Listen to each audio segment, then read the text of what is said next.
t'a envoyé des télégrammes ou pas? Ton absence de cheveux semble choisie. Quel est ton rapport à tes propres poils? C'est drôle comme question, ça. C'est des ennemis ou c'est plutôt des amis? Non, ce sont pas des ennemis. Pourquoi? Non, je suis beaucoup moins poilu que toi. Oui, ben voilà. T'es lié à un souvenir de petite humiliation pour moi. Parce que... Désolé. Mais oui, c'est entièrement de ma faute. Mais je présentais des flash infos à la radio à l'été 2006. Été où tu as été le Joker de PPDA. Et j'étais pas très sérieux, c'est-à-dire que je faisais des trucs un petit peu au dernier moment. Et il y avait une brève de l'AFP, mal formulée, qui disait que tu remplaçais PPDA. Ah. Et donc, moi j'ai lu cette brève, je l'ai mis en ouverture de mon flash, et c'était, ça induisait complètement en erreur, quoi. Et oui, c'est pas le Joker 2, mais c'est le mec qui remplace. Qui remplace, quoi. Ouais, et, okay. Et le présentateur, à la fin de mon flash, m'a corrigé, lui, quoi. Et à l'antenne. Et ça fait mal. Et ça fait très mal, mais c'était entièrement mérité. Alors, il y a une première petite erreur peut-être de l'AFP. Il n'y avait pas écrit pendant l'été. C'était peut-être remplacé pendant... Non. Le plus probable, c'est que je sois quand même con. Tu vois ce que je veux dire? Il y avait une formulation peut-être légèrement ambiguë et que j'ai surinterprété, quoi. Voilà. Donc, je suis content que maintenant, il y a un autre souvenir qui vienne se mettre moi aussi. sur ce... Je suis un ami qui veut du bien, il paraît. J'aime pas faire de la peine aux gens, moi. De rester dans leur tête en étant quelqu'un qui est associé à quelque chose de pas cool. Qu'est-ce que t'es content d'être à Combini? C'est quoi l'image que t'as de Combini? C'est de la couleur et j'ai de la couleur.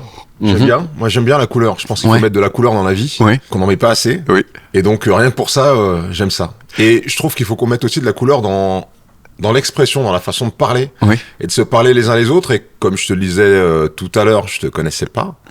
Et j'ai regardé quelques vidéos quand on m'a proposé cette interview, et je trouve que tu mets de la couleur dans ta façon de poser des questions aux gens.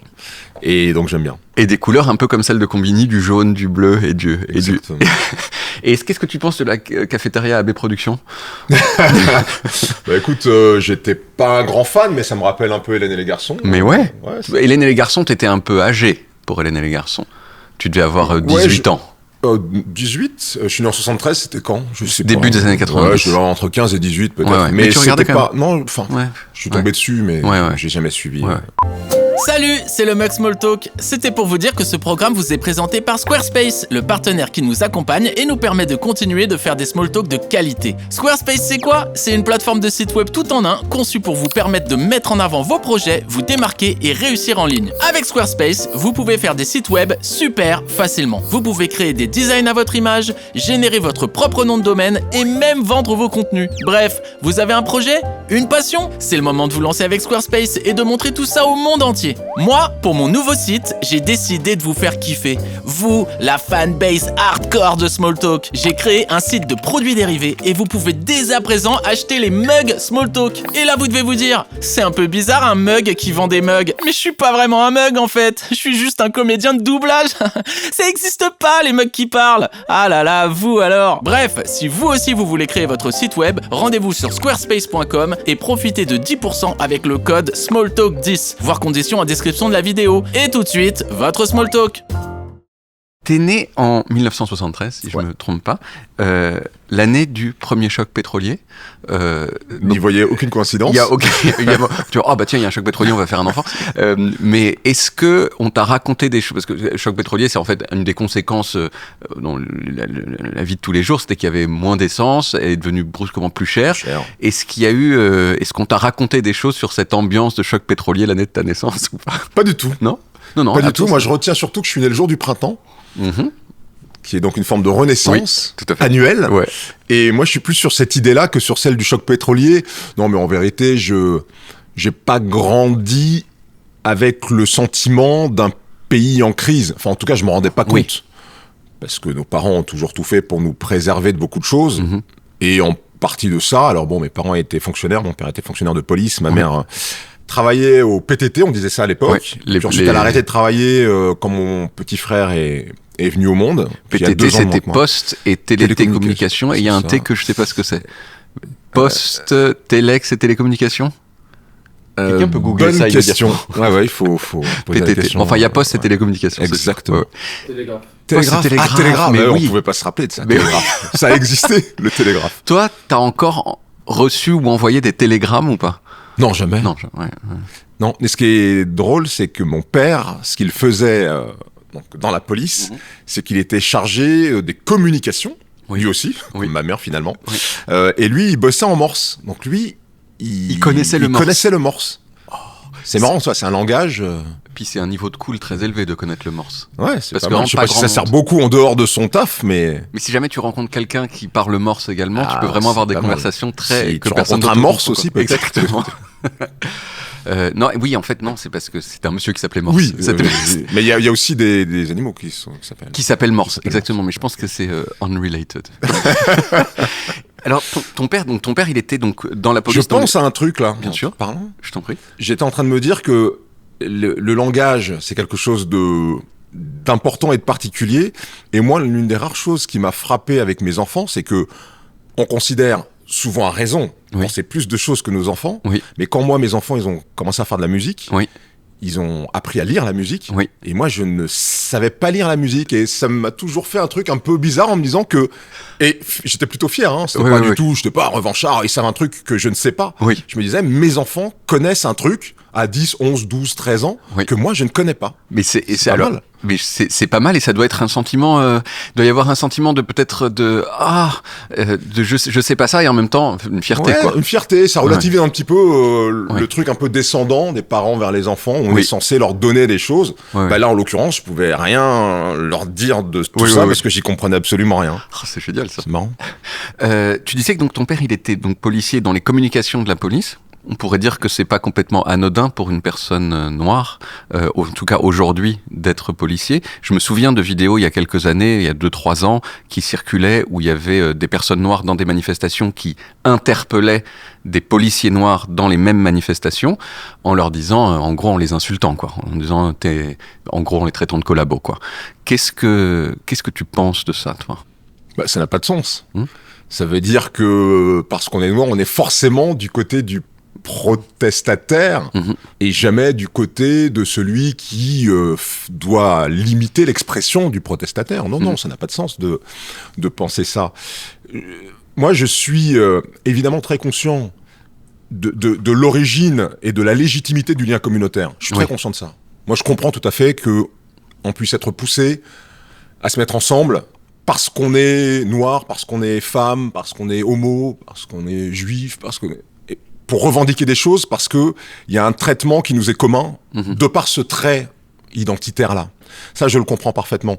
Maintenant, je pense que d'un point de vue général, alors moi, je sais pas, on n'a même pas dit ce que je faisais. Les gens savent peut-être que je fais de la télé, que je suis journaliste, mais je fais aussi de la métaphysique. Oui. Et d'un point de vue de la métaphysique, de la philosophie qui regarde les choses vraiment avec un super grand angle, c'est contre-productif de faire ça. Donc je comprends la légitimité de la communauté, mais je pense qu'elle est au final contre-productive, même si les lobbies dans la société dans laquelle on vit, ça peut fonctionner, mais je pense surtout que ça conduit à des aberrations. C'est-à-dire que estimer que quelqu'un, parce qu'il est noir, ne peut pas être policier, ou parce qu'un noir est journaliste, il devrait parler des trucs de noirs, c'est très limitant, et c'est presque insultant en vérité. Mon père, alors bon, il avait des fonctions qui ne l'amenaient pas à être face aux manifestants en direct, puisque donc il s'occupait des télécoms, mais il fait son boulot en fait. Et moi, quand je suis journaliste, je fais mon boulot. Le fait d'être noir, ça me donne une forme de sensibilité, et c'est important pour imprégner parfois une rédaction dans laquelle il n'y a pas beaucoup de noirs et qui peut passer à côté de certaines choses, mais ça va pas au-delà de ça. Je dois pas faire mon travail, enfin, je suis pas un noir journaliste. Je suis un journaliste et je suis noir. Oui. Mais je suis d'abord un journaliste et ça fait que je dois adhérer et coller à la ligne éditoriale du journal, de l'émission que je présente. Si ça ne colle pas, je m'en vais. Mais si j'y suis, je dois y coller et je vais pas faire mon travail différemment parce que je suis noir. Donc je pense qu'il y a un espèce d'équilibre à avoir par rapport à ça. Et je pense de toute façon que dans tous les corps de la société, il doit y avoir de la diversité. Parce que comme je le disais, pour la rédaction, ça apporte une sensibilité particulière qui peut permettre effectivement de pas passer à côté de certaines choses. Dans la police, c'est pareil. Ça amène sans doute une sensibilité aussi dans la façon peut-être de parler à des gens, parce qu'on est plus au fait de leur histoire, de leur sensibilité, eux. Et il y a des choses qu'on ne dirait pas, parce qu'il y a des fois, on dit des choses qui blessent sans le vouloir, parce qu'on ne sait pas, en fait. On va dire un mot, on va avoir une attitude. Aux Antilles, il y a des choses qui sont vécues beaucoup plus violemment que qu'en France hexagonale. Je prends un exemple comme ça qui me vient, le coup de pied. Un coup de pied aux Antilles, mais tu peux te faire égorger pour un coup de pied. Oui. Un coup de pied, c'est inacceptable. Parce que ça réveille plein de choses dans l'histoire de la colonisation, de l'esclavage, etc. Donc voilà, il y a des choses qui permettent effectivement d'appréhender différemment des situations, et c'est pour ça que je pense que c'est important qu'il faut qu'il y ait de la diversité partout, et notamment au sein de la police. Oui. C'est quoi le premier souvenir de toute ton existence ? Waouh ! Ça, c'est une sacrée question. Le truc qui me vient, c'est très, très étrange, parce que je ne saurais pas le dater, mais je me suis rendu compte que c'est l'odeur de ma mère. Et je m'en suis rendu compte, j'étais adulte. Mes parents, ils ont vécu une trentaine d'années en France hexagonale, à Tours, et ils sont repartis en Martinique. Et ma mère était venue, mes parents étaient venus comme ils viennent de temps en temps, et ma mère avait laissé un manteau à la maison. Parce qu'elle vient plutôt, quand elle vient, elle garde le manteau, et aux Antilles, elle n'a pas tellement besoin. Et en rangeant ce manteau, j'ai mis le nez dedans, je me suis retrouvé le nez dedans, et ça m'a ramené à une époque que je ne saurais pas dater, mais je devais être bébé, tout petit. Ouais. Et je me suis rendu compte que le premier souvenir que j'avais, c'était cette odeur-là. T'avais un doudou qui était lié à ta mère ? Non, j'ai pas eu de doudou. J'avais un nounours, un gros nounours, que j'ai gardé longtemps, mais c'était pas un doudou. Je dormais pas avec, il était là. Mais j'avais pas de doudou à ma connaissance. C'était trop gros pour être un doudou, en fait. C'était trop gros pour être un doudou. Il avait un nom ? Non. C'était le nounours. Le nounours. Est-ce que t'as un souvenir fort de vacances de ton enfance ? J'ai un souvenir d'avion. Parce que nous, on partait à la Martinique de temps en temps. Pour les 2 mois de vacances, c'était les congés bonifiés à l'époque des fonctionnaires. Donc les congés, 2 mois. Les congés bonifiés, c'est-à-dire plus de congés ? C'est-à-dire plus de congés, et c'était pris en charge par l'administration. D'accord. C'est-à-dire que tous les 3 ans, les fonctionnaires antillais qui avaient des attaches familiales, leurs parents, leurs familles aux Antilles, avaient leur billet payé par l'administration. D'accord. Donc on partait tous les 3 ans, et on partait quasiment 2 mois. Donc pour nous, à l'époque, c'était l'enfer, pour mon frère et moi, parce que 2 mois, c'était vachement trop long. Enfin, tu vois, au bout d'un moment, on se faisait chier. Si tu me le dis maintenant, je serais super content. Mais à l'époque, 2 mois à la Martinique, relou, quoi. C'était relou, voilà. Mais un souvenir d'avion, un atterrissage un peu mouvementé. Et sinon, après 2 mois, pas 2 mois d'ennui, mais genre la fin du mois d'août, ça commençait à... tu sais, quand t'es enfant, que tu vis quelque part, que t'as tous tes amis là où tu vis, en l'occurrence, moi, c'était à Tours. Au bout de 2 mois, déjà au bout d'un mois, tu te dis, bon, quand est-ce qu'on rentre à la maison, quoi, en fait. Mais finalement, ça a été évidemment très important dans ma construction, de passer ce temps-là à la Martinique. Mais ça, tu te rends compte après. Et quand tu passais ces 2 mois à la Martinique, quand tu étais enfant, tu faisais quoi ? C'était très famille. Donc on était chez les tantes, les oncles, les grands-mères, les grands-parents. C'était la mer, très souvent, évidemment. On en profitait pour ça. Voilà, c'était des moments, c'était des fêtes familiales. Et puis c'est un moment où, avant l'âge de 14 ans, où on retrouvait aussi notre sœur, parce que c'est un des trucs particuliers de mon enfance, c'est que ma sœur a grandi à la Martinique jusqu'à ses 12 ans, pas 14, jusqu'à ses 12 ans. Elle nous a rejoints à l'âge de 12 ans. Donc, avant ses 12 ans, c'était le moment où je retrouvais ma sœur. Mon frère et moi, on retrouvait notre sœur. Donc, c'était à cet égard-là un moment fort, enfin un moment particulier. Est-ce que tu as un souvenir de dispute entre tes parents quand tu étais petit ? Ouais. Mais c'est vague. Et c'était à propos de quoi, tu te souviens ? En vrai, je l'aurais jamais demandé. Mais je me rappelle que ça s'est passé dans la cuisine et qu'il y avait quelques projectiles qui ont été lancés. Mais c'est marrant parce que... Enfin, c'est marrant, c'est pas marrant. C'est étonnant parce que, en vrai, c'est la seule fois que je les ai vus se disputer depuis que je suis né.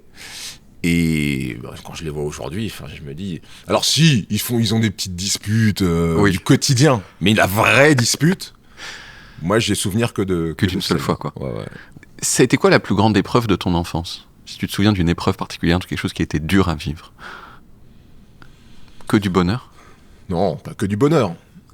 Mais une véritable épreuve qui reste un traumatisme, non, parce qu'on était, en tout cas, je pense, mon frère et moi.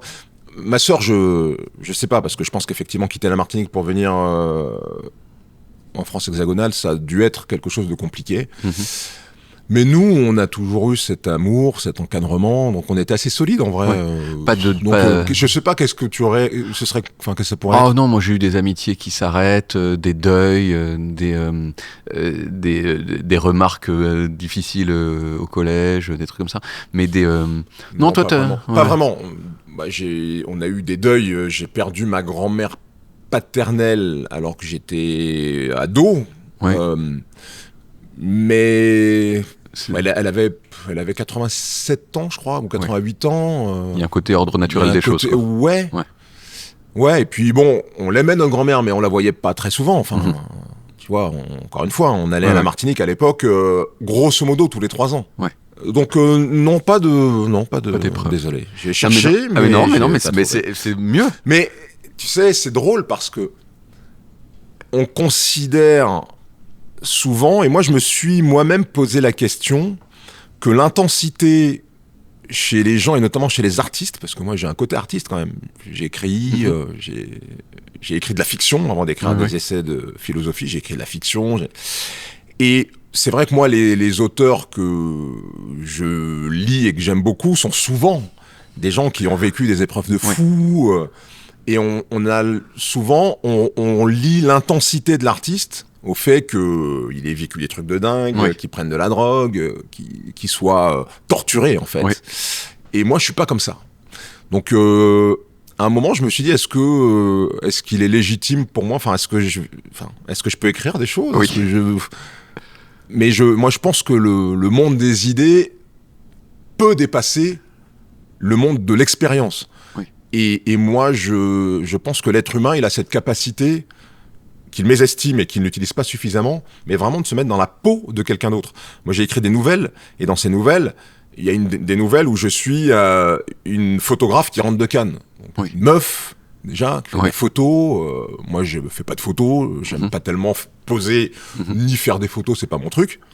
Et pourtant, quand je suis rentré dans la tête de ce personnage, j'ai pu écrire une histoire qui tient la route, et dont je pense qu'elle va résonner chez les gens qui sont plus proches de cet archétype-là. Donc je pense qu'on a une vraie capacité à se mettre dans la peau de l'autre, et ça faciliterait tellement la vie, et ça éviterait tellement de conflits si on utilisait plus cette capacité de se mettre dans la peau de l'autre pour se dire mais pourquoi il réagit comme ça ? Est-ce que si j'essayais de me mettre 2 secondes par rapport à ce que je sais de ce qu'il a vécu dans sa vie, est-ce que moi je réagirais d'une façon très différente de lui ? Pas sûr.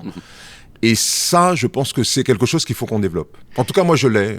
Et donc, quand par exemple, Tom Hanks, il dit qu'il regrette d'avoir joué un personnage homosexuel dans Philadelphia, est-ce que tu penses qu'il a raison ? Il l'a dit je pense récemment, qui regarde. Ou on pourrait il était tellement bon que. Mais je suis d'accord. Mais pour lui, en gros, il a pris la place de quelqu'un qui aurait été homosexuel pour jouer ce rôle. Et de la même façon. Ok, je vois. Et de la même façon, on pourrait. Je sais pas si ce serait très acceptable aujourd'hui pour un auteur blanc de se mettre à la place d'une personne noire. C'est une idiotie. C'est une idiotie pour moi. Justement, Tom Hanks, en tant qu'hétérosexuel, a démontré qu'il pouvait incarner un homosexuel et l'incarner d'une façon saisissante. Et ça fait tomber des barrières. Ça veut dire que finalement, un homosexuel n'est pas différent d'un hétérosexuel, en fait. C'est juste une question de pouvoir se mettre dans un état d'esprit, d'envisager des choses qu'on n'envisage pas forcément dans sa condition initiale. Mais ça, c'est dans la possibilité de l'être humain. Et il faut qu'il l'exprime. Et au contraire, moi, je suis pas sûr que vais peut-être dire une connerie, donc je vais m'abstenir. Mais non, mais j'allais dire, je suis pas sûr que les meilleurs livres sur une histoire de noir aient été écrits par un noir. Je pense que si, en vrai. Oui. Je pense que si, en vrai, quand même. Mais les noirs n'ont pas l'exclusivité des histoires de noirs. Enfin, ça veut dire quoi? Moi, j'écris des histoires de blancs. Oui. Dans mes bouquins. J'écris des histoires de blancs. Donc, non. C'était quoi le jouet suprême de ton enfance? Genre le jouet...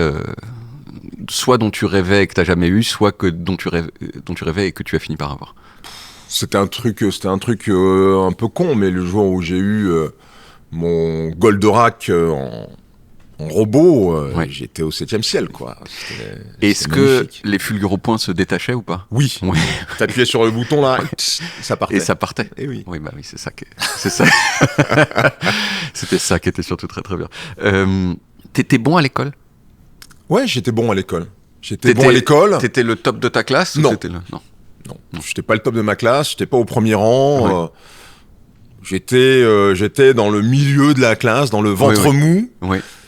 Mais oui, je m'en sortais plutôt bien. Oui. Tu te souviens de ceux qui étaient, genre, les meilleurs de la classe? Alors, je me rappelle d'un mec qui s'appelle Édouard Marchal, qui se reconnaîtra peut-être en me regardant. Alors, je sais qu'il est parti à La Réunion, je sais pas où il est aujourd'hui, s'il est revenu ou pas. Oui. À l'UT de journalisme, que j'ai fait l'UT de journalisme de Tours. Oui. Le mec, c'était... quand il écrivait, c'était monstrueux. Il avait toujours des notes incroyables et ses articles étaient super, super bien écrits. Il avait un talent, j'ai envie de dire inné, je sais, presque inné, naturel, de la façon de recueillir l'information, de l'organiser et de la coucher sur du papier. Il était vraiment super fort. Et à chaque fois qu'on avait un devoir sur table à l'IUT, on savait que c'était lui qui aurait la meilleure note. Quoi.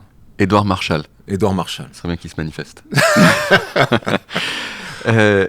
C'est quoi la première chose pour laquelle tu t'es dit, je crois que j'ai du talent pour ça? C'est-à-dire, je suis au-dessus de la moyenne dans ce domaine. L'écriture. Ouais. Écrire. T'as commencé très tôt à écrire? Ouais, j'ai commencé très tôt à écrire. Et je l'ai déjà dit en quelques occasions, mais le fait que ma sœur et moi, on soit éloignés, on s'écrivait des lettres.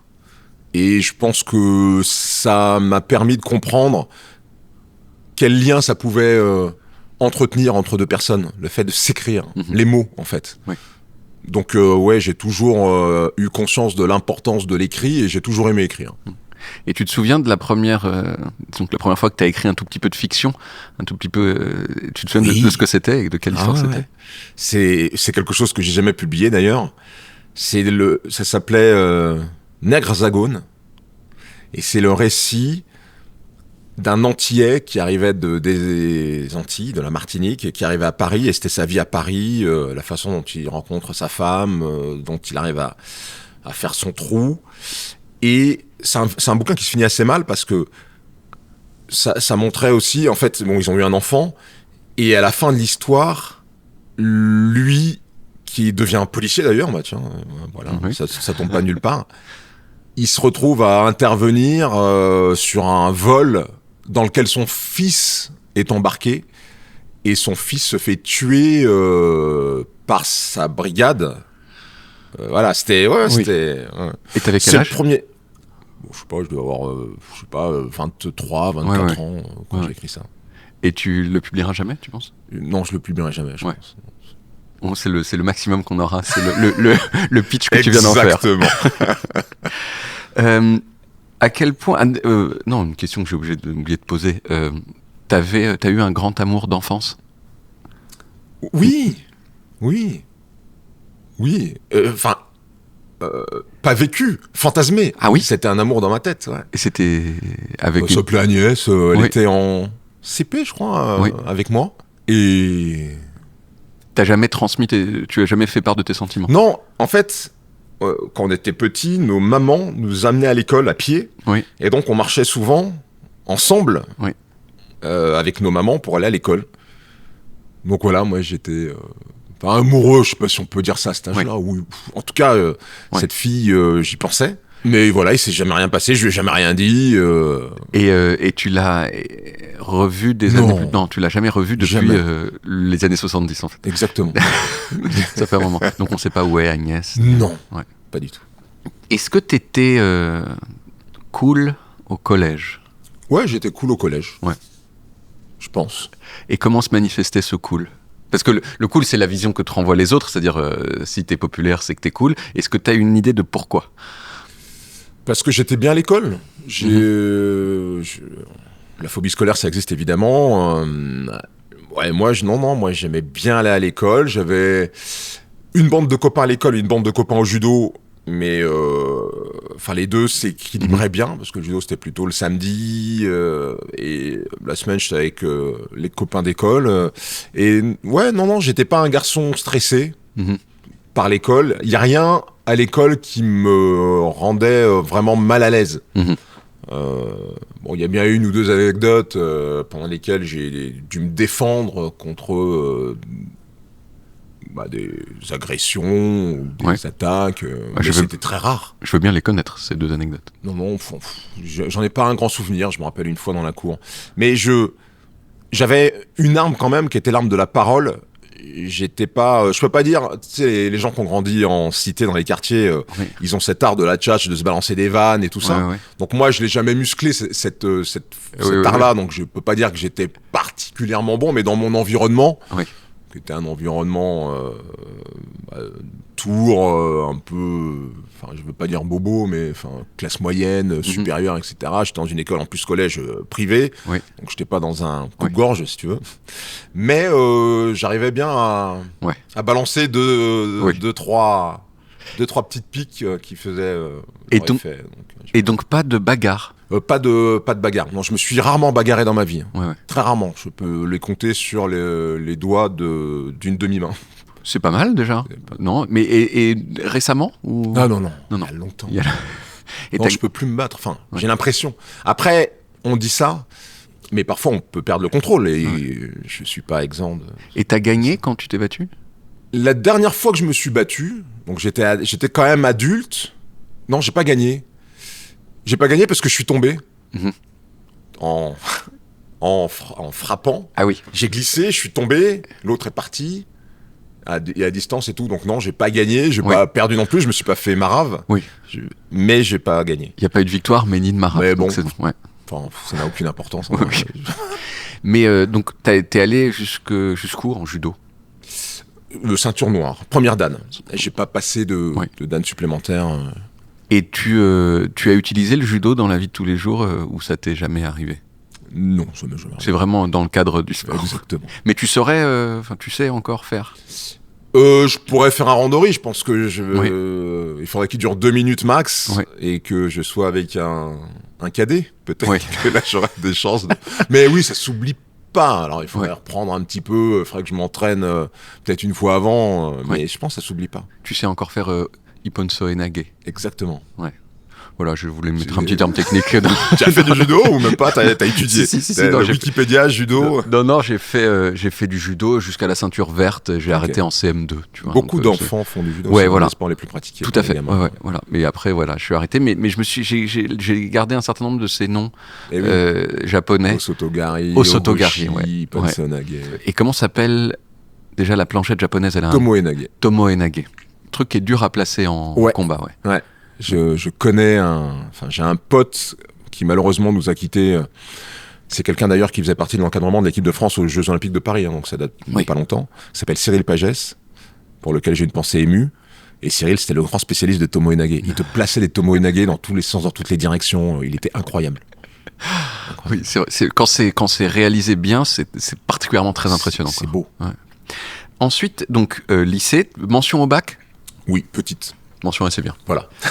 À mon époque, quand tu avais mention très bien, il y avait les banques qui te donnaient 300 balles et il y avait des trucs où tu pouvais avoir des passes droits pour rentrer dans des écoles directement. Mais c'était mention très bien, quoi. C'était mention très bien. C'était un bon coup de marketing de la part de certaines banques. Tout à fait. Bah oui, mais en plus l'idée était claire, c'est-à-dire tu veux fidéliser un client qui statistiquement va gagner plein d'argent. c'est pas sûr qu'il va gagner plein d'argent. C'est pas sûr du tout. C'est pas sûr du tout, mais il y a plus de chances que si il a pas eu son bac. Évidemment. Et donc c'est pour ça qu'ils veulent les fidéliser comme ça, quoi. C'est donne-moi 200 € puis ensuite reste dans la banque jusqu'à ta mort, quoi, dans 70 ans, quoi. Il y a un professeur de ces années-là entre la maternelle et le bac qui t'a marqué ? Oui. mon professeur de CE2, monsieur Moracchini. Oui. Ce professeur, donc j'ai dit CE2 ? T'as dit CE2. CM2, pardon. CM2. Professeur de CM2. 10 ans, donc. Et ce prof, moi j'avais l'impression quand j'étais en CM2 qu'il avait déjà 80 ans, mais bon, c'était un prof vraiment à l'ancienne. Oui. Il avait toujours un imperméable quand il rentrait dans la classe. Après, il l'enlevait, mais ce qui nous marquait, c'était son imperméable un peu beige, là. Ouais. Et c'est un monsieur qui était très sévère. Extrêmement sévère. C'est un des rares profs qui te fait flipper quand même. Quand il se met en colère, personne ne moufte, il devenait tout rouge et il tapait du poing sur la table. Et ce monsieur, quand j'ai fait mes premiers journaux en 2006 sur TF1, un jour, je reçois une lettre à TF1 avec cette écriture calligraphiée magnifique qui était celle de ses profs, où il me dit j'ai été ému et fier de vous voir au journal de 20h. Et ça m'a touché, et du coup, quand je suis retourné à Tours, j'ai cherché son adresse, et je suis allé chez lui, j'ai sonné, alors... Je me dis, dans quel état il va être, peut-être que... Donc je sonne, j'entends quelqu'un qui descend les marches à toute vitesse, 4x4, et c'est lui qui ouvre la porte.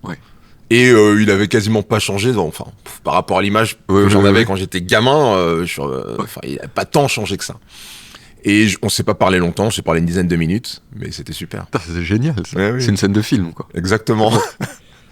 Première fois que t'as embrassé une fille avec la langue ? Waouh. Je crois que j'étais en colo. C'était en colo à Saint-Quay-Portrieux en Bretagne. Oui, le boulot de mon père, ils avaient des colos colos de voile et tout ça. Dans les Côtes d'Armor. Exactement. Ouais. Et donc c'est là. Quel souvenir est-ce que tu en as ? Assez vague. C'est peut-être la mer. Oui. C'était réussi, c'était. Ouais. Ouais, c'était pas désagréable en tout cas. Mais bon, c'était pas non plus, j'étais pas amoureux, c'était un truc d'ado, quoi. Et tu te souviens du nom de la personne ? Non. Ouais. Peut-être qu'elle non plus, en fait, elle sait pas qu'elle t'a embrassé. Ouais. Est-ce que t'as fait des petits boulots qui n'avaient rien à voir avec le journalisme ? Ah bah oui. Ouais. J'ai notamment travaillé à la Poste. Et j'ai même, alors j'ai fait l'IUT de Tours. À la fin de l'IUT, comme j'ai pas trouvé tout de suite des réponses positives à mes demandes à mes candidatures comme journaliste, j'ai fait 1 an à la fac en équivalence, fac d'histoire. Et pendant que j'étais en fac d'histoire, j'ai bossé pendant 1 an. J'ai bossé à la Poste. Je livrais le courrier aux entreprises. À Tours, avec ma petite bagnole jaune et parfois même le camion. Oui. J'étais content, j'étais fier de... Donc t'as un permis Non, pour ces camions-là, il n'y a pas forcément besoin de permis. Enfin, c'était pas les plus gros. Oui, c'était pas un semi-remorque, quoi. C'était quand même le camion avec le transpalette, non, mais le truc... le sorte de pont-levis. Le pont-levis, on va dire ça. Et donc j'ai fait ça pendant 1 an, tout en étudiant à la fac. Ouais. T'as un souvenir de un souvenir de livraison particulière ? Non, mais le premier jour... Mon premier jour de boulot, je prends une voiture, c'était les 4L jaunes là, je prends une des 4L, enfin on me donne les clés d'une des 4L, pas d'essence. Bon qu'est-ce que je fais ? Je vais à la station et je fous du super, parce qu'à l'époque c'était pas du sans-plomb, je mets du super dans la voiture gasoil. Et ce qui est dingue, c'est qu'à l'époque il n'y avait pas d'embout spécifique. Maintenant tu peux plus, parce que l'embout du sans-plomb et l'embout du gasoil ça rentre pas. Mais avant c'était pas le cas. Donc je fais le plein, et au moment où j'arrive pour payer, le mec qui a l'habitude quand même, le caissier, il me dit, il voit la voiture de la Poste, il me dit, mais vous êtes sûr que c'est du super que vous pouvez mettre ? Et moi, comme un con, je dis, oui, je sais pas. Et il me dit, non, démarrez pas la voiture, vous allez péter le moteur. Donc, ma première tournée, je pars pour faire ma première tournée, dépanneuse, obligé de retourner au bureau de poste, ils m'ont refilé une autre caisse et je suis parti faire ma tournée. Et t'es obligé de faire un lavage d'estomac à la 4L en fait. À la paille. Oui, c'est 4L jaune, mais oui, c'est celle qu'il y a dans les visiteurs. Exactement. Dans les visiteurs. Exactement. Ouais. Avec le levier de vitesse, comme ça. Hein. Qui était sur le tableau de bord, Non, il était sur le tableau de bord. Et donc, et ensuite, après cette année-là, t'as trouvé du travail dans le journalisme très vite. Après cette année-là, ouais, j'ai trouvé du travail dans une radio qui s'appelait Média Tropical à l'époque, qui était la radio des Antillais du bassin parisien, de la grande région Île-de-France. Et c'est là que j'ai commencé vraiment à vivre de ma passion et de mon métier de journaliste. Qu'est-ce qui s'est passé entre le moment où tu étais juste quelqu'un qui était sorti de l'IUT de Tours et qui était dans cette radio et le moment où tu es devenu connu de tous?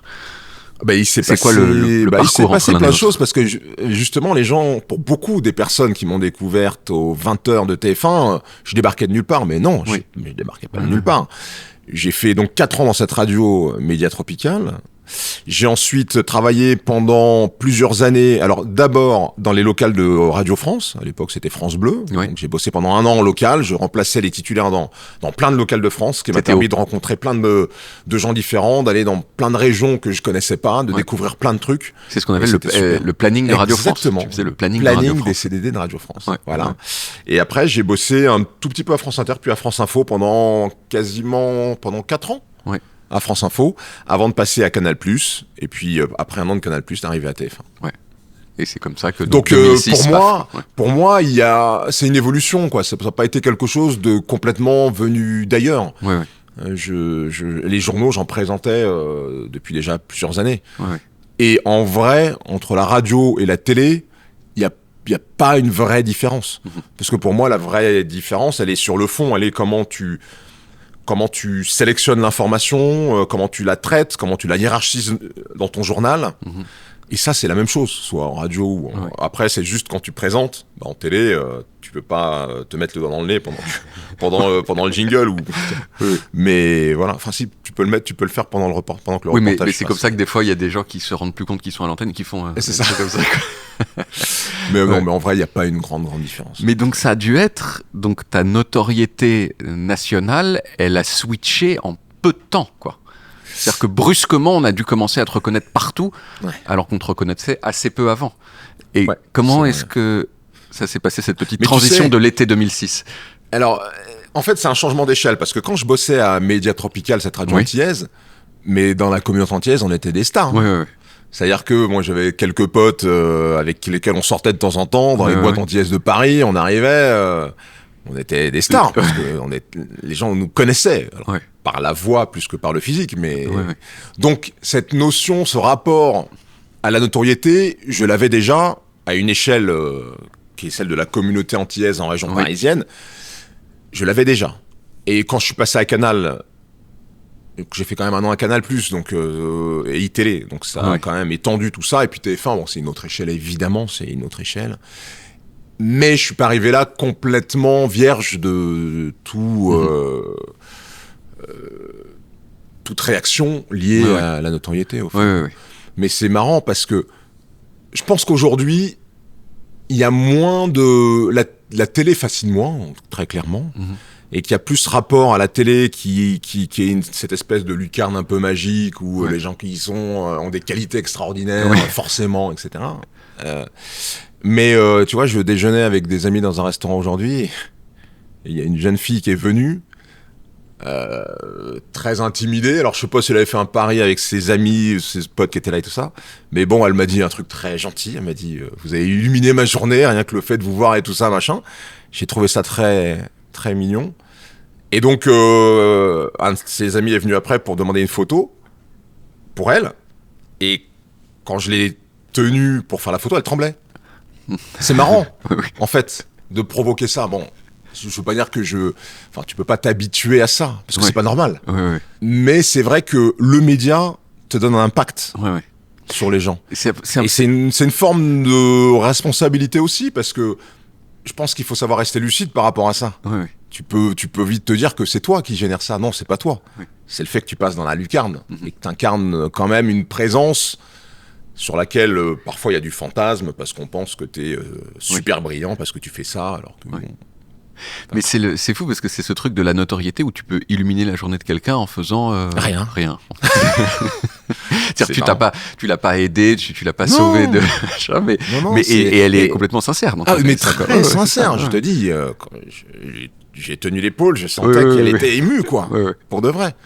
Et j'ai rencontré des gens qui, pour d'autres raisons, sont émus de ce que j'ai fait parce que ça leur a ouvert des portes intérieures et ça a aussi ouvert des portes dans la société. Oui, de représentativité. De représentativité. Ouais. Souvent, les gens, et notamment les Noirs qui viennent me voir pour me parler de ce moment-là, de ce 13 juillet, je crois, 2006, ils m'en parlent et la façon dont ils l'ont vécu, c'était plus intense chez eux que chez moi, qui était quand même de l'autre côté de la caméra avec des millions de regards.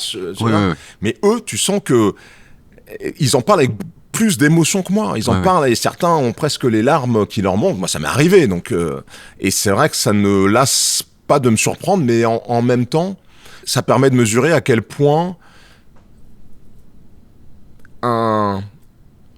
une évolution, même si elle peut être perçue comme symbolique, peut avoir de l'importance pour les gens. Ouais. C'est-à-dire que le fait que je fasse le journal de 20 heures, ça a eu évidemment une importance qui dépasse très largement le cadre de mon boulot, ce qui pouvait m'arriver moi, et ça, parce que ça surprenait. Je pense que ça a surpris les Noirs, pas parce qu'ils pensent qu'un Noir n'est pas capable de le faire, mais parce qu'ils pensent qu'une chaîne blanche, et notamment TF1, n'était pas capable de mettre un Noir à ce rendez-vous-là. Ça a surpris d'autres personnes parce que pour eux, c'est un peu insolite de voir un Noir faire ce genre d'exercice, parce qu'ils ne l'avaient jamais vu. Et donc, ça a surpris plein de gens de façon différente. Et moi, je pense que c'est hyper positif. Mais c'est vrai que ça m'a largement dépassé. Je l'assume comme conséquence de ce que j'ai fait. Mais c'est pas de ma faute, c'est pas grâce à moi. D'ailleurs, c'est plus grâce à la chaîne que grâce à moi. En vérité, moi, j'ai fait que mon boulot, en fait. C'est fou de se dire que pour l'éternité, tu seras et tu resteras, et c'est une certitude absolue, la première personne noire à avoir présenté le journal de TF1. Ouais. Oui, on me le rappelle. T'es une sorte d'Obama, mais alors, du journal télévisé. Ça, c'est quelque chose qu'on me dit et que je réfute complètement. Du journal télévisé, je n'ai pas dit que tu étais Obama. Oui, bien sûr. Non, mais certaines personnes déjà n'ajoutent pas. Oui. Ouais, tu es le Obama français, etc. Non. Oui. C'est un choix d'entreprise. C'est pas l'élection d'un peuple. C'est pas un peuple qui vote et qui m'a nommé aux 20 heures de TF1. C'est une chaîne qui a fait un choix que moi je juge responsable, heureux.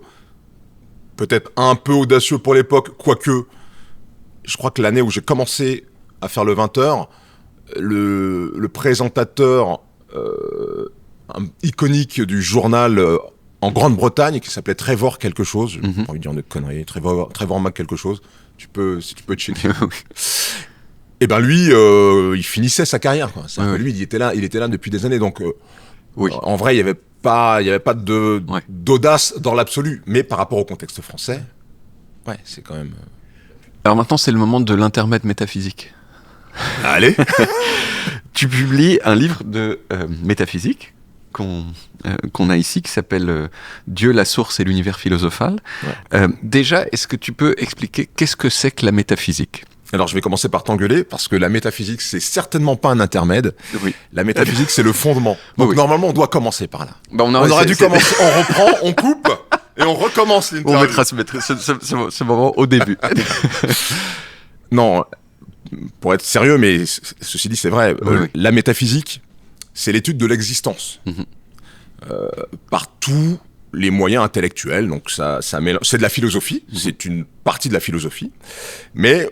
Une métaphysique honnête, c'est une métaphysique qui s'appuie évidemment sur les sciences, et notamment sur la science de la matière. Parce que le but du métaphysicien, c'est d'essayer de comprendre si nos vies, parce qu'on voit les choses d'abord par nos petites lunettes, à nous, si nos vies ont un sens, si nos vies ont une raison d'être. Est-ce qu'on a une raison d'exister et de vivre ?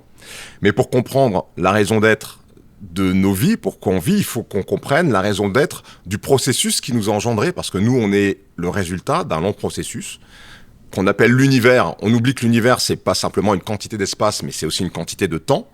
Donc l'univers, c'est ce que, depuis, semble-t-il, 13 milliards d'années, selon les cosmologistes, c'est ce point d'information qui a évolué, qui a grandi, qui est aujourd'hui immense, et qui a accouché de systèmes extrêmement complexes à l'intérieur, dont on fait partie. Donc pour comprendre notre raison d'exister en tant qu'être humain complexe, système informationnel complexe, il faut comprendre quelle est la raison d'être de ce processus. Et donc, c'est ce que fait le métaphysicien. En tout cas, c'est son ambition. C'est d'essayer de comprendre quelle pourrait être la raison d'être de l'espace-temps, l'espace-temps faisant partie de l'existence. Parce qu'il faut comprendre, et ça, c'est un truc qui n'est pas spontané dans la compréhension, l'espace-temps ou univers, c'est pour nous un cadre, le plus grand cadre qu'on puisse imaginer, mais c'est pas vrai. Le plus grand cadre qu'on puisse imaginer, c'est l'existence. Parce qu'on peut pas imaginer, ni même envisager intellectuellement d'autre chose que l'existence. La non-existence est inenvisageable. Donc le truc le plus large qu'on puisse penser, c'est l'existence. Et dans l'existence, il y a l'espace-temps, et dans l'espace-temps, il y a nous. Oui, c'est toujours l'image que j'ai depuis l'enfance en tête de l'univers est fini, et donc tu t'imagines c'est une espèce de petit dôme sur lequel tu vas, un peu comme dans le film avec Jim Carrey, là, le Truman Show, qui est une dôme, et tu dis donc derrière il y a rien, il y a la non-existence. Mais non, c'est pas possible. Et voilà. En fait, ce qu'il faut se dire, c'est que, et c'est drôle parce que quand je me suis rendu compte de ça, je me suis rendu compte que ça rebouclait parfaitement avec ma vocation de journaliste. En fait, je pense que ce qui m'intéresse au bout du bout, c'est l'information. Parce que la chose la plus générique qu'on puisse dire sur l'existence, c'est qu'elle est faite d'informations. Tout est fait d'informations. Tout ce qui existe, c'est fait d'informations. Et donc, pour désigner quelque chose, il faut trouver les informations qui caractérisent cette chose et les partager. Et donc, un métaphysicien, c'est un étudiant de l'information. On étudie l'information, quelle que soit sa forme, sous forme manifestée, d'espace et de changement d'état de temps, ou sous une autre forme qui a précédé cette forme manifestée d'espace et en changement d'état de temps, qui peut être l'existence en dehors de l'espace et du temps. Oui. Dans ton livre, tu dis que l'existence, la vie, ce n'est qu'un des modes de l'existence. C'est quoi les autres ? La mort, par exemple. La vie, c'est un état d'existence. La mort, c'est un état d'existence. Le premier constat qu'on fait, c'est qu'on ne peut pas sortir de l'existence. En fait, on a inventé un terme qui s'appelle le néant, mais ce terme, c'est un faux concept. Pourquoi ? Parce qu'un concept, normalement, ça doit être rattaché à de l'information. Concept, c'est quelque chose qui est rattaché à de l'information. Or, le néant, c'est censé désigner ce qui n'a pas d'information. Oui. Donc, le simple fait d'écrire un mot, d'y mettre des lettres, qui sont de l'information, sur quelque chose qui est censé ne pas être d'information, c'est une trahison de ce qu'est censé être ce concept. En fait, le néant, il n'est pas pensable. Donc, le néant, ça n'existe pas. C'est un truc qu'on a essayé d'accoler pour dire qu'il pourrait y avoir une alternative à l'existence. Il n'y a pas d'alternative à l'existence. Donc la vie, c'est un mode d'existence, la mort, c'est un mode d'existence. On ne sait pas exactement, alors certaines personnes ont fait des EMI, des expériences de mort imminente. Oui.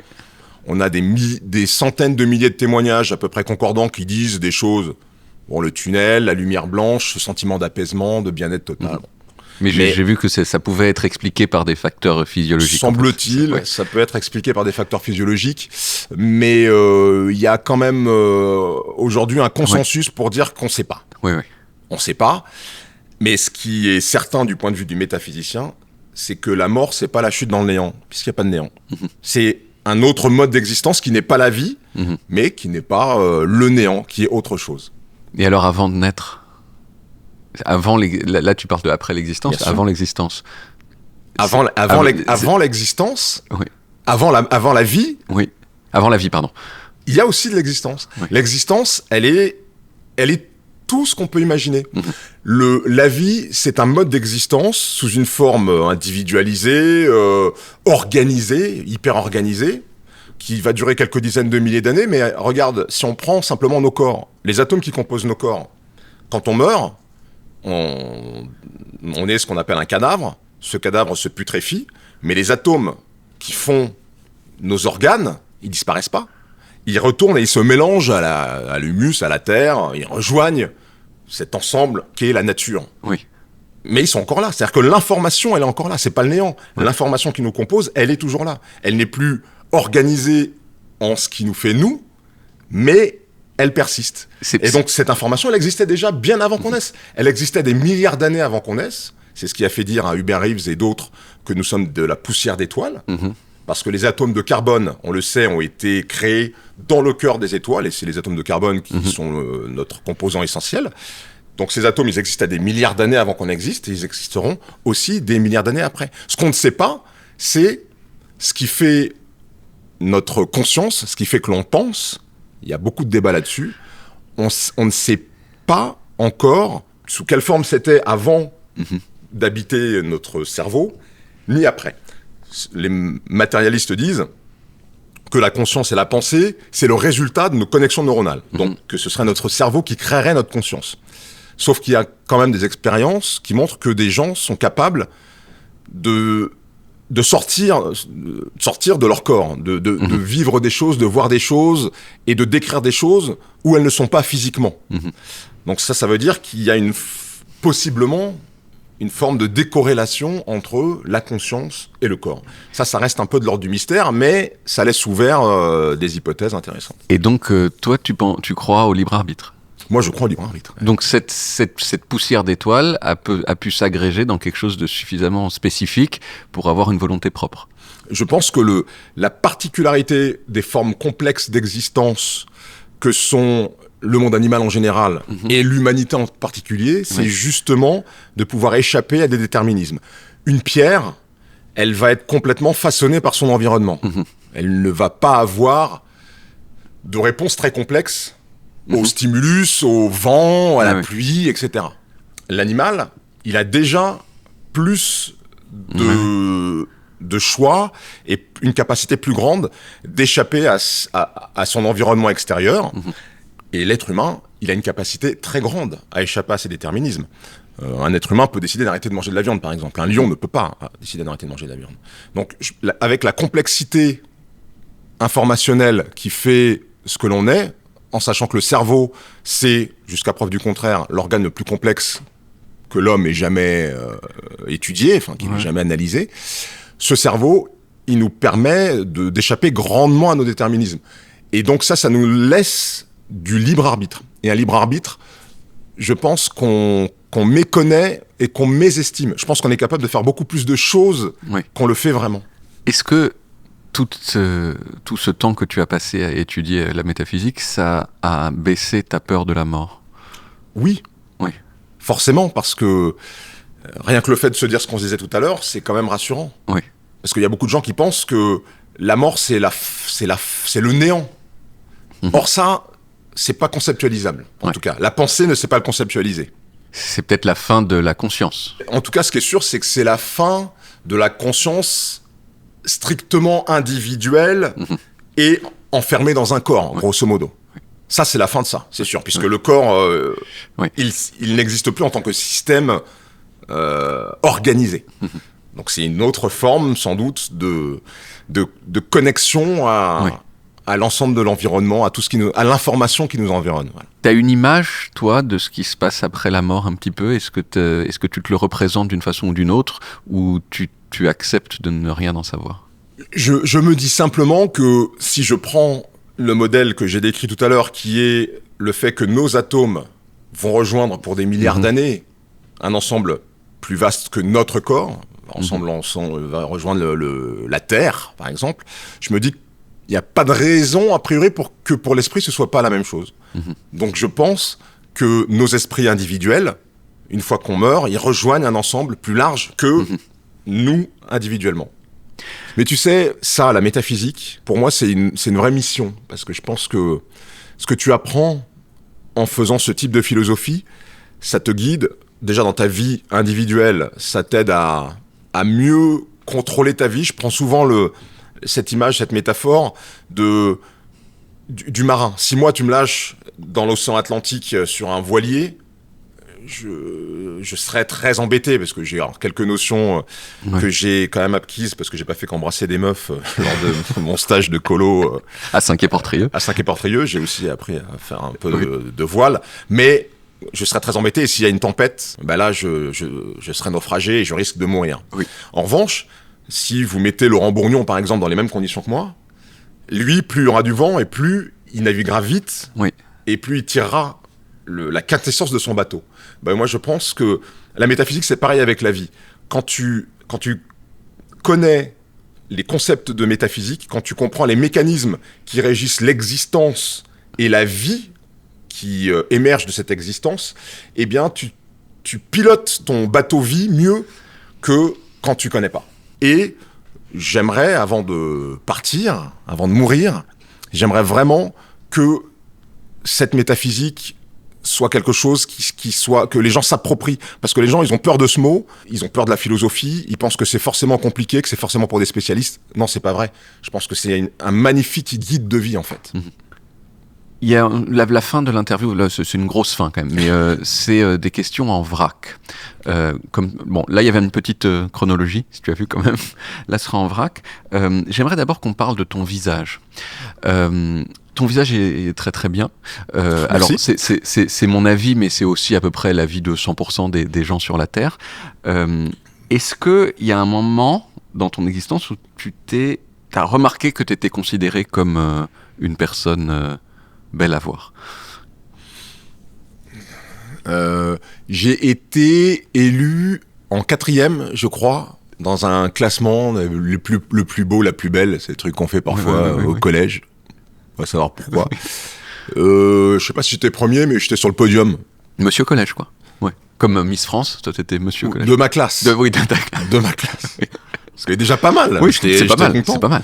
Donc, c'est quelque chose qu'on a dû beaucoup te renvoyer quand même. Non. Non. Non, ça, on m'a beaucoup renvoyé ça quand je suis arrivé à la télé. Oui. Mais avant, non. Mais alors, quand t'es arrivé à la télé, parce que moi, je me souviens que genre vraiment, dans là où je travaillais, c'était 100% des gens qui se disaient, mais qui c'est cette bombe, quoi. Je suis toujours d'ailleurs noir. Je le suis plus tant que ça, jeune. Oui. J'étais noir et jeune dans un exercice où tous les autres étaient vieux et blancs et étaient, pour la plupart d'entre eux, moins jeunes, je pense. Aux 20 heures, je pense que j'étais le plus jeune. Oui. Au moment où je l'ai fait, j'avais 33 ans quand j'ai commencé, donc je crois que j'étais le plus jeune. Bah, ça suffit à te faire ressortir un peu sur ces aspects-là et à ce qu'on dise, ah ouais, putain, noir, jeune, etc. Oui. Il est beau. Oui. Comment dire... alors moi j'aime les gens. Si je fais ce métier, si j'ai fait ce métier de journalisme, si aujourd'hui je continue à penser dans l'intérêt le plus général possible, c'est aussi pour les gens et j'aime les gens. J'aime les gens, mais je suis pas très sensible à ce qu'ils pensent bizarrement. Oui. Enfin, à ce qu'ils pensent me concernant, à ce qu'ils pensent pour leur vie, oui. Mais à ce qu'ils pensent de moi, je suis pas très sensible à ce que les gens pensent de moi. Alors je préfère qu'ils pensent du bien plutôt que du mal, hein, je dis pas ça. Mais ça ne me change pas en fait. C'est pas parce que quelqu'un va me trouver beau que moi je vais me dire putain mais je suis beau en fait. Je peux garder des complexes que moi j'avais déjà avant que cette personne me dise ça. Tu vois ce que je veux dire? Ça va pas le changer. Lesquels? J'ai des complexes comme tout le monde, mais je vais pas les étaler parce que je tiens à garder quand même ce ranking favorable. Parce qu'après, on m'a déjà dit ça, on m'a dit genre non, dis pas les trucs sur le corps, parce qu'en plus on va faire genre ah ouais c'est vrai, en fait j'avais pas vu, mais ouais, c'est vrai que maintenant que tu le dis, je vois plus que ça en fait. Ton absence de cheveux semble choisie. Alors, elle a été choisie au moment où je l'ai fait, ce qui date quand même du début des années 2000. Oui. Donc c'est assez ancien. À cette époque, j'avais encore le choix, je ne l'ai plus. Tu ne l'as plus, mais on sent, parce qu'il y a une petite couleur différence, on a l'impression vraiment que c'est toi qui t'es rasé la tête. Tu as dit qu'il fallait pas révéler les points faibles. Donc je vais pas faire... Tu sais, Achille, il a jamais dit qu'il avait un problème. Il a jamais parlé de son talon. Il a jamais parlé de ça. Et tu te souviens de pourquoi tu as pris cette décision de passer de cheveux à pas cheveux? Parce que j'avais vu ça, et que j'avais trouvé ça beau. Et puis, le cheveu crépus, ou cheveux, comme on dit, texturés, maintenant on dit ça, c'est une galère. À coiffer, c'est une galère. Donc t'enlèves. Je me rappelle d'une époque où on se faisait tirer les oreilles par notre maman, parce que quand j'étais dans les années 90, la mode c'était la coupe plateau. Donc c'était comme ça et c'était tout droit là. Et nous, en plus on mettait, tu mets de la vaseline, des trucs un peu gras, et t'as vu les murs blancs là? Nous on collait notre tête contre le mur comme ça pour faire le plateau. Et ça faisait des grosses traces sur le mur. Donc on se faisait engueuler comme pas possible. Ça évite tout ça en fait. T'as des photos de cette époque? Non. La tête collée sur le mur? Non. Mais des photos de l'époque, oui. Avec le plateau? Je dois en avoir une ou deux, Si tu veux les transmettre, on se fera un plaisir de les diffuser. Ok, je vais rechercher ça. Quel est ton rapport à tes propres poils? Est-ce que tes poils, c'est des ennemis ou c'est plutôt des amis? C'est drôle comme question, ça. Non, ce sont pas des ennemis. Pourquoi? Non, mais il y a quand même une lutte généralisée du monde occidental contre le poil. Je suis beaucoup moins poilu que toi. Oui, ben voilà, c'est peut-être aussi. Donc moi, j'ai pas de problème avec eux. Ils sont pas assez nombreux pour que je puisse. Pour les considérer comme des ennemis. Exactement. Ok. C'est quoi ta mort rêvée? Ma mort rêvée, ce serait en face de la mer, coucher de soleil, avec un petit punch, avec les gens que j'aime évidemment. Oui. Ouais, c'est ça. Mais je pense que la mort rêvée de la plupart des gens, c'est avec les gens qu'ils aiment, quoi. Oui. Après, chacun dans le paysage ou dans le truc qui lui parle le plus, mais c'est surtout avec les gens qu'on aime. Et sans souffrance, peut-être aussi. Et sans souffrance. Un peu bien sûr. La lumière qui s'éteint sans que tu saches à l'avance qu'elle va s'éteindre dans un moment très heureux. Ouais, ou même si tu le sais, parce qu'il peut y avoir une forme de frustration. Oui. Pas avoir fait des choses que t'aimerais faire, ou simplement dire des choses que t'aimerais dire avant de mourir. Donc le fait de le savoir à l'avance, c'est pas forcément problématique. Bon, moi, le plus tard possible, évidemment. Oui. Mais le fait de le savoir me pose pas de problème. Et effectivement, échapper à la souffrance et être entouré des gens que j'aime. Si tu étais condamné à mort, qu'est-ce que tu demanderais comme dernier repas? Le pâté en pot de ma mère. Mais bon. Voilà. Oui, mais ça paraît très bien. Le pâté en pot. Le pâté en pot, c'est un plat, c'est une soupe martiniquaise que j'adore. Il y a quelques temps, j'ai rencontré en Norvège un journaliste américain très très très fort du LA Times qui s'appelle Christopher Goffard, qui a eu beaucoup de succès parce qu'il a fait des podcasts sur des histoires criminelles qui ont eu beaucoup de succès. Et ce monsieur Christopher Goffard, il m'a montré une série de 35 questions qu'il a accumulées au fil des ans et qui pose, disons, à la plupart des gens qu'il rencontre dans son métier de journaliste. J'en ai sélectionné 7 de ces questions-là et j'ai appelé ça le questionnaire Goffard. Okay. On va peut-être même mettre un petit jingle questionnaire Goffard. Est-ce qu'il y a un ami que tu regrettes d'avoir perdu de vue? Non, monsieur Goffard. Ceux que tu as perdu de vue, c'est toi. Tu t'appelais comment avant de t'appeler Goffard? Je me rappelle plus. Le moment le plus embarrassant de ton existence? Le moment qui a failli être le plus embarrassant de mon existence, ça reste quand même une anecdote assez forte du journal de 20h. C'est que je suis à la bourre, 19h55, je suis en salle de frappe. La salle de frappe, c'est où on finit de taper le journal et de le mettre sur le prompteur. Je pars en studio et j'oublie mes feuilles. On lance l'impression. Comme l'impression n'est pas terminée, je me dis, la prompteuse va me ramener les feuilles. Oui. Je pars, je m'assieds sur le siège et j'attends mes feuilles. Les feuilles n'arrivent pas. Fin de la météo, Evelyne Delia. Le journal, Harry Roselmack. Jingle du journal, j'ai pas mes feuilles, j'ai pas de prompteur. Et là, je me dis, mais qu'est-ce que je vais raconter aux gens? Parce que tu paniques. Tu te dis, merde. Tu penses que au fait que tu n'as pas tes feuilles. Oui. Et au moment où je rassemble mes esprits, je me dis, bon, on est le lundi 23 mars, les titres, et je vais improviser les titres sur les images, parce que la première phrase, tu l'as dit face caméra, mais après, tu vois, il y a un rail d'images qui arrive, et là, tu as les images. Donc je me dis, je vais mater les images et je vais faire les titres en live. Oui. Et au moment où je dis, bonsoir à tous, voici les titres de ce lundi 24 mars, le prompteur s'allume. Tension. Tu m'étonnes, parce que tu sais pas en plus combien de temps ça va durer. Ah bah oui, ça, mais je me dis, à un moment, si on me ramène ni mes feuilles et j'ai pas de prompteur, je vais devoir dire aux gens, bon, bah, excusez-moi, on a un problème. Enfin, je sais pas ce que j'aurais dit, en fait. Oui. Et il y a pas de filet de sécurité pour ça, quoi. Non. C'est comme ça, quoi. Putain, la vache. Quel est le meilleur conseil que tes parents t'ont donné? Travail. Et ça a marché, quoi. Eh oui, je pense, en tout cas. Mais c'est évidemment un bon conseil à donner. Faut pas que travailler, mais il faut travailler. Qu'est-ce que tu ferais si tu savais que tu ne pouvais pas échouer? Ça, c'est une super question, mais tu sais, je fais déjà des trucs que je suis pas censé faire. Donc, il y a quelque chose en moi, peut-être, qui se dit que je peux pas échouer. Parce que j'ai commencé, il y a quelques années, j'ai fait un film, un long métrage. J'ai écrit, je l'ai réalisé, je l'ai produit. J'avais jamais fait ça. Je sais pas pourquoi j'ai fait ça. On m'a fait comprendre que j'aurais pas dû le faire. Parce que j'ai demandé de l'argent au CNC, j'ai demandé de l'argent au truc du cinéma. Ouais. T'es qui? qu'est-ce que tu fais là ? Aujourd'hui, j'écris des livres de métaphysique. Je suis pas philosophe de formation, je suis pas astrophysicien de formation.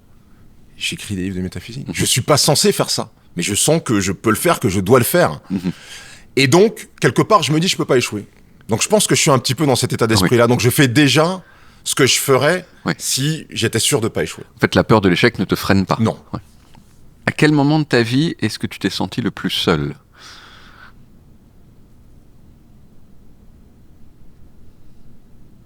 Un blanc comme celui-là, par exemple. Là, je me sens après ça. Grand moment de solitude après cette question.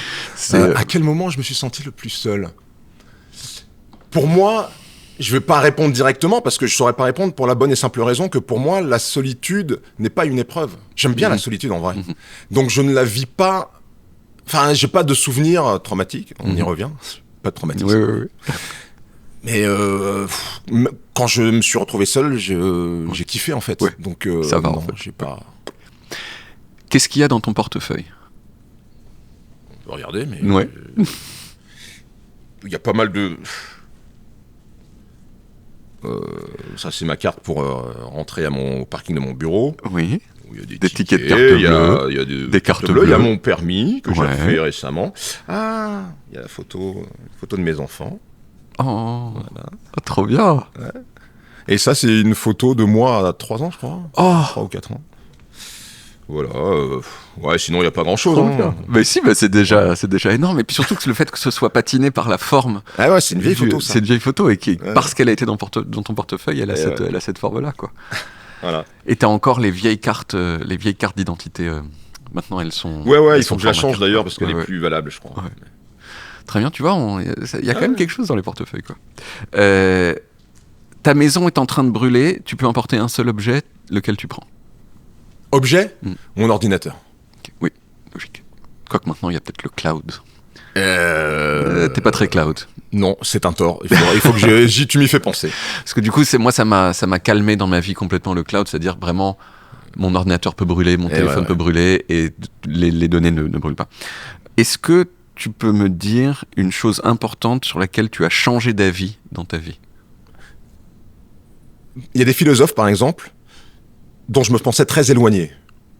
Parce que j'avais une très mauvaise image d'eux. Comme je te l'ai dit, j'ai pas fait d'études de philo, donc je connais pas très bien les philosophes classiques, mais en bossant en philo, je me suis évidemment informé, j'ai appris des choses, j'ai lu des choses, etc. Mais il y a des philosophes dont je me pensais très, très éloigné, comme Hegel, par exemple, qui avait une vision quand même très racialiste de l'humanité, tu vois. Bon, à son époque, le contexte l'explique, mais il kiffait pas trop les noirs, par exemple, tu vois. Pour lui, il y avait pas photo, quoi. Il y avait pas d'égalité possible. Dans sa philosophie, il y a des choses dont je suis extrêmement proche. Et en vérité, les fondements de sa philosophie sont proches de la métaphysique que je développe. Donc j'ai changé d'avis sur lui, par exemple. Enfin, changé d'avis.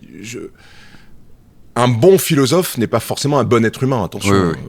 Heidegger a fricoté avec le parti nazi, et c'était un excellent métaphysicien. Donc, mais ça permet de relativiser et d'évoluer quand même. Donc ça me vient en tête là, mais il y a d'autres choses. T'as changé d'avis sur Hegel. Ouais. Dernière question. Est-ce que t'as déjà demandé un autographe à quelqu'un ?